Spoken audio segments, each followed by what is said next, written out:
Visit wellstar.org/Augusta to learn what more can mean for you. Wellstar, more than healthcare, people care. Today, we bring you the profile of a hero. Marine Private First Class Gomer Pyle. Heroes come in all shapes and sizes. But this hero is a musical Marine.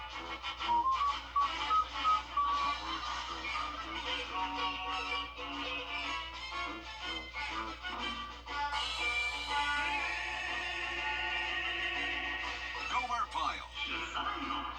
Weeknights on MeTV, WJBF 6.2. WJBF News Channel 6 proudly presents Salute to Service, honoring the outstanding accomplishments of servicemen and women who go above and beyond the call of duty, both on the battlefield and in our community. To nominate a service member, go to WJBF.com/salute and fill out the nomination form. Then tune into News Channel 6 at 5:30 on the third Wednesday of each month. Salute to Service is sponsored by Pinnacle Bank.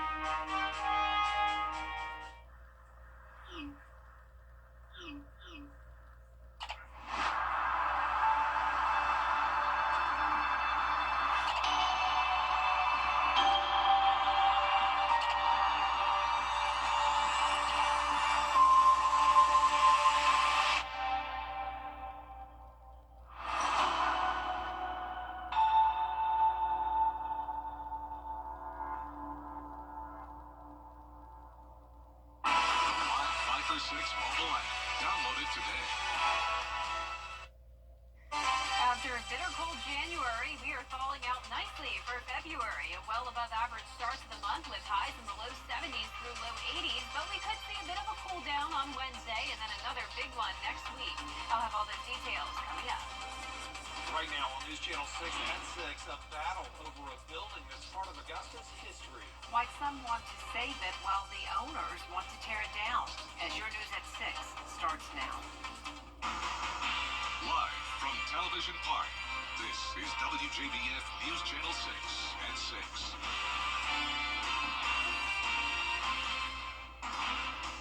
Good evening, everyone. I'm Jenny Montgomery. I'm Brad Means. We do thank you for joining us on this Monday as coverage you can count on begins with an Augusta landmark possibly facing the wrecking ball. It's the former First Baptist Church building on Green Street, not in good shape.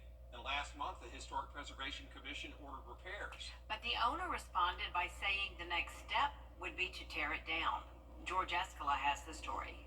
After more than 120 years, the old First Baptist Church downtown is in need of a lot of work, and historians want to see that work get done. It's unfortunate. I mean, we've been trying to work with the current owner and previous owners for years, and it's just gotten worse and worse.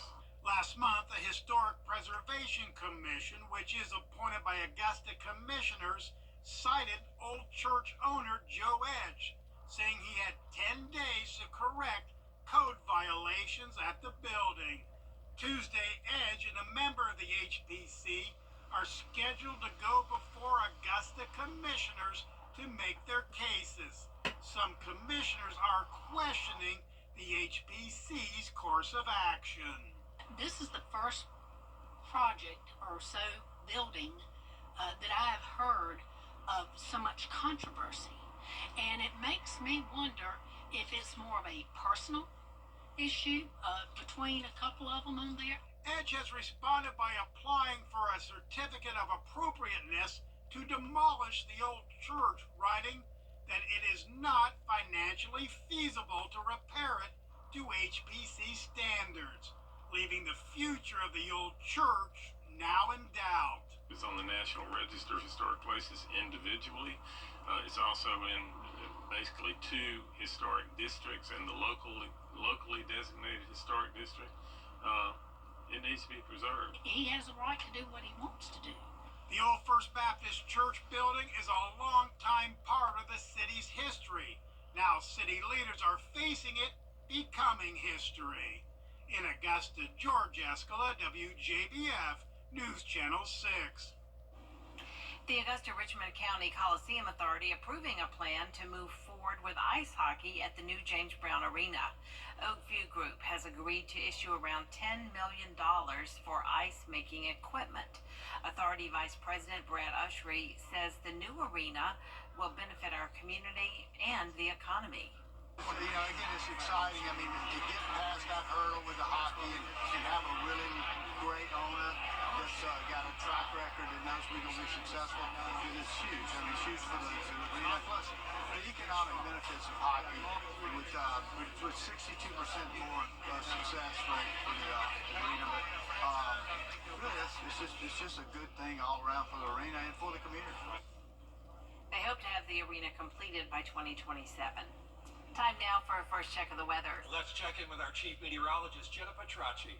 Well, it's just a stunning Monday. Lots of sunshine after a foggy start we had, but as soon as we got into the afternoon, the fog eroded and the skies cleared, and it's been a beautiful day. So right now on our Terry Lambert Hyundai Skyview cam, looking over the river in North Augusta, some nice beautiful hues in the skies. The sun is setting. That sunset officially happened at 6:02 this evening, so we're starting to get some sunlight later and later as we head into the month of February. But our high today was 72 degrees. That puts us over 10 degrees above average. And our low today was right on track with average. So even though it's more comfortable in the afternoons, it is still chilly early in the morning. So it's not time to fully put away the winter gear just yet.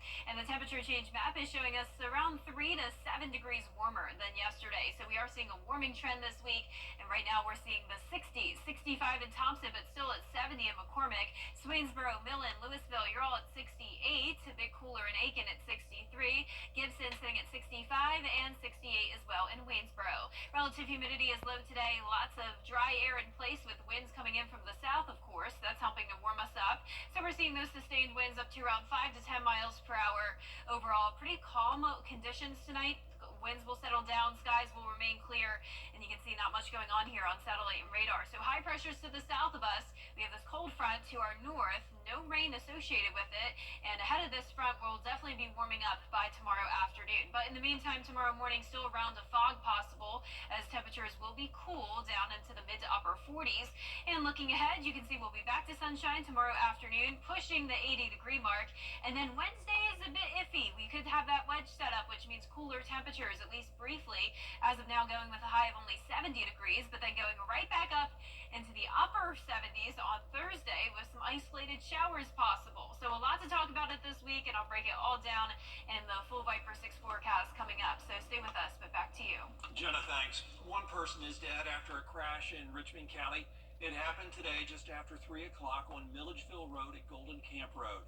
Investigators say a car turned into the path of a dirt bike, and the driver of that dirt bike, 36-year-old Latrell Schubert, was killed. In Richmond County, a suspicious death at a local assisted living facility is under investigation. According to investigators, 82-year-old Harry Millard was taken to the hospital January 6th for injuries they believe he got at the Barclay Senior Living Facility where he lived. Millard died 2 weeks later. The coroners and sheriff's offices are working in this investigation. Count on us to bring you updates as more information becomes available. The South Carolina Education Department outlining its budget priorities for this year. Superintendent Ellen Weaver focusing on student success, teacher support, and school safety. She's asking for more than $560 million, $200 million of which would increase starting pay for teachers. They start at $50,000 a year. They're about $46,000 a year right now on average when they start. Some lawmakers, though, say this could be a tough ask. There's a strong sentiment to reduce taxes in the state this year, and I'm sure that's very popular. But then again, when you reduce income coming in, you're not going to have as much to work with as far as, public education. It's not just about... Other budget items include $115 million toward instructional material and $30 million for the Education Scholarship Trust Fund. That's one of the state's school choice initiatives. As new bills get introduced into the legislature, Georgia lawmakers are reviewing tax incentives for projects. The Georgia Department of Economic Development approves projects that meet the qualifications for the film tax incentive. There were talks of putting a cap on how many projects could actually receive it. A production company would have to spend at least $500,000 in a single year to qualify for the 30% tax credit. We have studios that need their spaces to be booked up, because we've had smaller studio spaces open up in Valdosta and Gainesville. And so for me, our priority needs to get people filming back inside Georgia. Some lawmakers say restrictions would drive film and TV production to other states and hurt Georgia's economy. An Augusta nonprofit making a big donation to cancer research. Paceline announcing a donation of more than $252,000 to the Georgia Cancer Center. Money that comes from their fundraising efforts last year, and they raised money despite their big Pace Day event canceled because of the hurricane. Paceline still brought in all that money thanks to its participants and local businesses. The movement that we run year round and we're proud to run is really as a result of a community coming together in the fight against cancer. And we're just sort of in the middle of that, if you like, enabling that passion and that spirit of a community. When we have this support that we can give to our investigators so that they can come up with new ideas, generate some data, some pilot data, and then go out and get these bigger grants and expand that research, it is fantastic. Since its founding in 2019, Paceline has raised more than $1.7 million for cancer research. Still ahead, recovery continues after that deadly plane crash on the Potomac. We'll have the latest on the investigation as your news continues. Leland Fittich is bringing entertainment tonight, Monday night at 7:30 on News Channel 6. I have two options for you to take a look at. When it's time for an update or a complete remodel, Just watch yourself there. So here, guys, we're gonna rip everything down to the stud. Rebath is with you every step of the way. From design and products to removal and installation. Okay. What do you guys think? We handle the entire process to create a beautiful and functional bathroom for whatever your life needs. Rebath, with you every step of the way. Call us or visit rebath.com and save $1,000 off your complete bathroom remodel. Molly leaving was one thing. Chief Meteorologist Jennifer Trotty is back with us now. Well, this week I'm tracking some very warm temperatures for the first few days of February. We are well above average, but we could have a brief cool down this Wednesday and then a bigger cool down next week. I'll have that full Viper 6 forecast right after this break. Getting heard at work was the Coffee Club on News Channel 6, sponsored by Honda Cars of Aiken. The News Channel 6 mobile app is now even better. Download it today. Now, your most accurate forecast with WJBF Live Viper 6. Welcome back. Before we get to the forecast, I want to start out with a very special school shout out. Last Friday, I went to Savannah River Academy over in Grovetown and spoke to this group of kindergarten through fourth grade students. So a big variety of ages, and all of them were fantastic. And then, of course, at the end, it's always a blast to have some of them come up and try to present the forecast themselves, and they did a great job. We also have two little boys here who are big fans of the weather. So shout out to all these wonderful kids over at Savannah River Academy and all of the sweet teachers as well. Thank you so much for having me, and I hope to come back again next year. Now here's a look at our Terry Lambert on-day Skyview cam over at Augusta Regional Airport. It's a nice clear night with the pretty colors in the sky. We're sitting at 66 degrees. Winds are light, only at 3 miles per hour. Dew point's pretty low in the mid-40s. And around the CSRA, we're seeing anywhere from the low 60s through upper 60s. But a lot of us got into the 70s today. So it was definitely a warm start to the first work week of February. High pressure's in control. That will keep us dry. And that's driving in a south wind. Now to the north of us, we have a cold front. We'll be watching that tomorrow. But it's not going to bring us any rain. Still a mostly sunny day tomorrow, but still some fog to get through during the morning hours. Winds will be calm. Temperature is pretty chilly still in the 40s, but then we're getting very close to 80 degrees tomorrow afternoon. So I don't think we'll quite get to 80 tomorrow, but I do think there's a pretty good chance at least at some point this week, and that would put us ahead of schedule. Typically the first 80-degree day of the year comes on February 22nd, but you can see there's usually a big variety to that. The earliest on record was January 1st, just a few years back, and then last year it took all the way until March 14th for us to see an 80-degree day. But overall pattern this week is very spring-like. Jet stream well to the north of us with winter-like like conditions still for around half the country. But we do have a little disturbance, you could say, when it comes to the warm temperatures, and that is the wedge on Wednesday. This makes for a tricky forecast. We always talk about this. It's when the high pressure sets up towards the northeast, driving in some cooler air. That cold air traps on the east side of the Appalachian Mountains, and some of our counties only end up getting into the 50s and 60s for highs. But some of us, especially our southern line counties, could still see even upper 70s. So we're going to see a big variety of temperatures. Overall in Augusta, I'm expecting us to be around 70 degrees, which is around 10 degrees cooler than it will be tomorrow. Our futurecast tonight showing that south wind still with clear skies. Cold front comes through tomorrow, but you can see not a drop of rain in the forecast for our Tuesday. However, on Wednesday, it will become more cloudy. It's possible we could see a few stray showers, but for the most part, just a cloudy day with that big variety of temperatures. Then on Friday, a better chance of a few showers and maybe even a few storms because of the warm temperatures. That is possible. So keep that in mind for Friday afternoon, but for your weekend plans, you can't beat it. It's going to be a warm weekend and right around 80 degrees. So abnormally warm for this time of the year, but it won't last too much longer. Notice by next week, we're cooling back down into the mid 60s, and it looks like those temperatures could stick around for a few days. So starting next week, we'll have back to typical early February conditions, highs in the low 60s, lows in the 40s, and also cloudy conditions with those chances of rain. But first, we will have that beautiful weekend to look forward to. Now, congratulations to today's umbrella winner. That is Stacy Hargrave from Martinez, Georgia. Stacy, you can pick up your umbrella here at the station and sign up to win yours on WJBF.com. All right, Jenna, thanks. Still ahead, the Augusta University baseball program holding its home opener on Tuesday. Stay tuned to hear from players and coaches on kicking off the season with their new renovations in sports. This is my favorite. And save $1,000 off your complete bathroom remodel. You can't always choose the way, but you can choose your weather app. Go with the most accurate and most trusted, the Live Fighter 6 mobile app. Download it today. Now, WJBF sports coverage you can count on.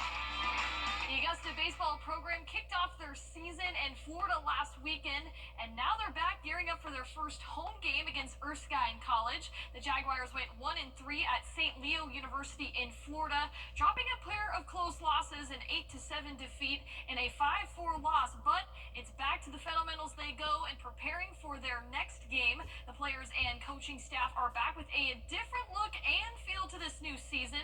Their new and improved baseball renovations include the dugout, the press box, the seating behind home plate, the scoreboard, and much more. The additional upgrades, they add some new excitement to this new 2-week homestand.